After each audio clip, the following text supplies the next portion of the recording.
À Kramatorsk, seule grande ville du Donbass encore contrôlée par Kiev, les bombardements gagnent en intensité avec une probable offensive massive de Moscou à venir.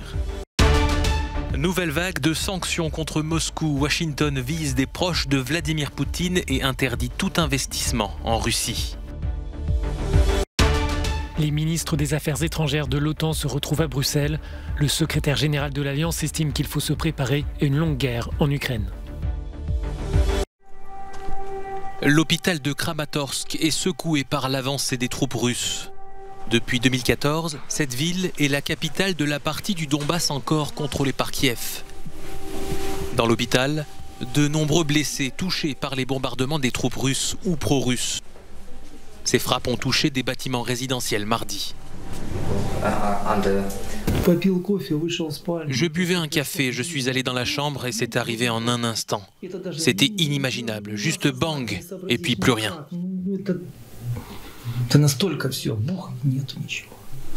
Des éclats d'obus ont frappé Alexandre, causant de graves dommages à l'ensemble de son corps. Et dans sa tête, une question revient sans cesse. Comment pouvez-vous donner l'ordre de détruire un quartier résidentiel? C'est ce qui se passe partout en Ukraine.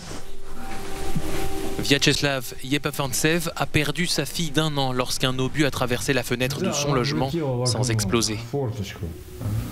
Il est passé par notre fenêtre et les enfants, ce sont des enfants, ils l'ont simplement attrapé. Ce n'était pas une grosse bombe. Les enfants l'ont attrapé et ça a explosé dans la maison. Le chirurgien en chef de l'hôpital dit n'avoir jamais vu de telles blessures, alors que la guerre dans cette région a commencé en 2014. En parallèle, des milliers de personnes se pressent à la gare pour partir. Les voies ferrées ont été endommagées par les bombardements, interrompant le trafic pendant quelques heures. Kramatorsk pourrait bien être la prochaine cible de l'armée russe, qui, à défaut d'avoir pris l'ouest du pays, cherche à contrôler l'ensemble du Donbass. Volodymyr Zelensky s'est adressé au Parlement irlandais ce mercredi. Encore sous le choc du massacre présumé de Boutcha, le président ukrainien a tenu à remercier l'Irlande, pays historiquement neutre, pour son soutien au peuple ukrainien et lui a demandé d'intervenir pour renforcer les sanctions occidentales contre la Russie. Le fait est que l'occupant russe a tué des personnes sur la route alors qu'elles tentaient de s'échapper des villes assiégées. Le fait est que les soldats russes n'ont même pas essayé d'enlever ces corps des rues pendant l'occupation de Boutcha et d'Irpin, et que les corps gisaient simplement dans les rues, sur le côté.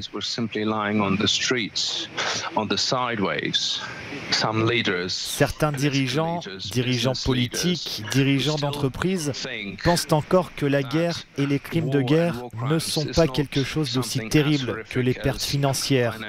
Je suis sûr que vos dirigeants peuvent faire la différence et changer cela. Les images des cadavres de civils retrouvés dans les rues de Boutcha ont choqué jusqu'aux alliés de Moscou. La Chine a évoqué des images profondément dérangeantes et l'Inde exige qu'une enquête indépendante soit menée.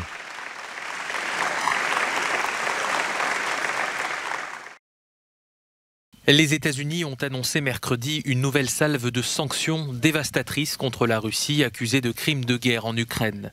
Certaines de ces mesures viseront des proches de Vladimir Poutine, notamment ses filles adultes, ainsi que celles de Sergueï Lavrov. L'ex-président Dimitri Medvedev et l'actuel Premier ministre Mikhail Mishustin sont aussi visés. Ils seront coupés du système financier américain et leurs actifs détenus aux États-Unis seront gelés. Washington prévoit aussi l'interdiction de tout nouvel investissement en Russie et les contraintes les plus sévères vont être appliquées aux grandes banques Sberbank et Alfa Bank ainsi qu'à plusieurs entreprises importantes. Ces mesures visent à répondre aux exactions commises à Boutcha. Elles devraient être prises en coordination avec le G7. Le Royaume-Uni a déjà emboîté le pas à Washington, mais les États membres de l'Union européenne, certains en partie dépendants du gaz russe, tardent à s'accorder. L'Union européenne peine à adopter un 5e paquet de sanctions contre la Russie.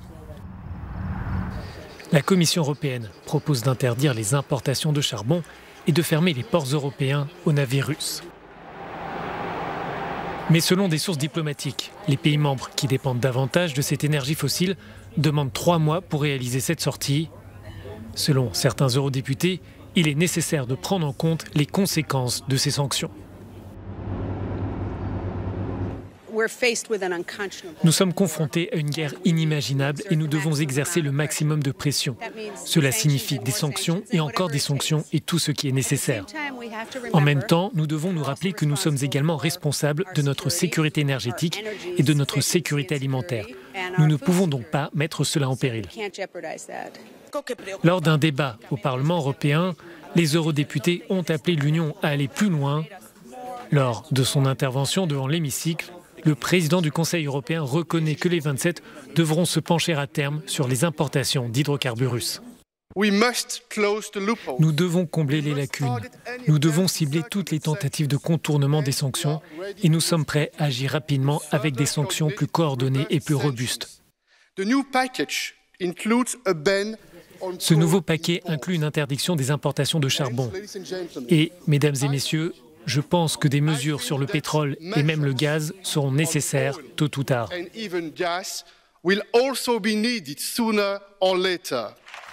La Hongrie apparaît comme le pays le plus réticent à vouloir frapper le pétrole et le gaz russe.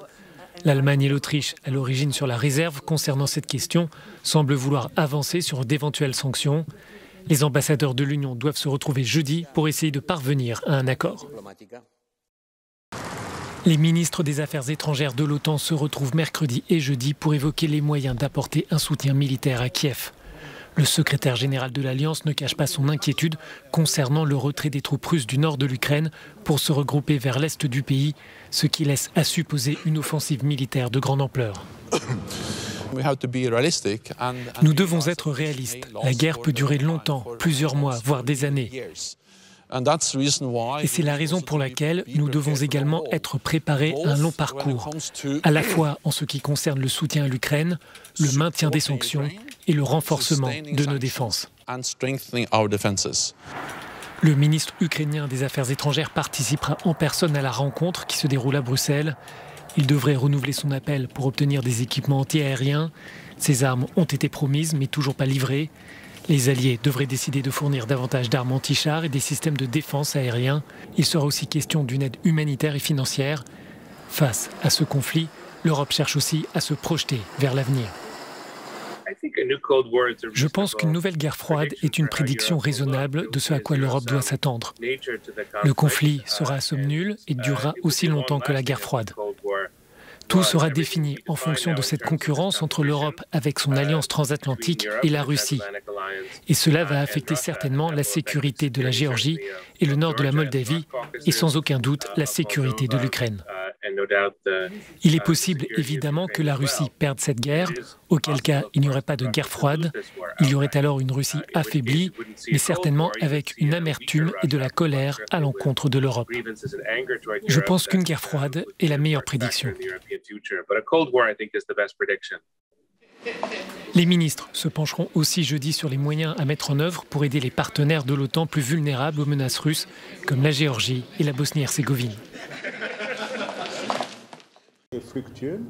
L'ex-président du Burkina Faso, Blaise Compaoré, a été condamné ce mercredi à la prison à vie pour son rôle dans l'assassinat de son ancien frère d'armes et ami Thomas Sankara. Un verdict accueilli par des applaudissements dans la salle du tribunal militaire de Ouagadougou, d'après un journaliste présent sur place. Thomas Sankara était à la tête du Burkina Faso lorsqu'il a été assassiné pendant un coup d'État en 1987. Il était une icône du continent, surnommé le Che Guevara africain. Ce procès n'a démarré qu'en 2021, soit 34 ans après sa mort. Blaise Compaoré, exilé en Côte d'Ivoire, a donc été condamné par contumace, tout comme Hyacinthe Kafando, lui aussi en fuite. Le général Gilbert Diendéré purge, lui, déjà une peine de 20 ans de prison pour sa participation à un coup d'État en 2015. Il a lui aussi écopé d'une peine de prison à perpétuité.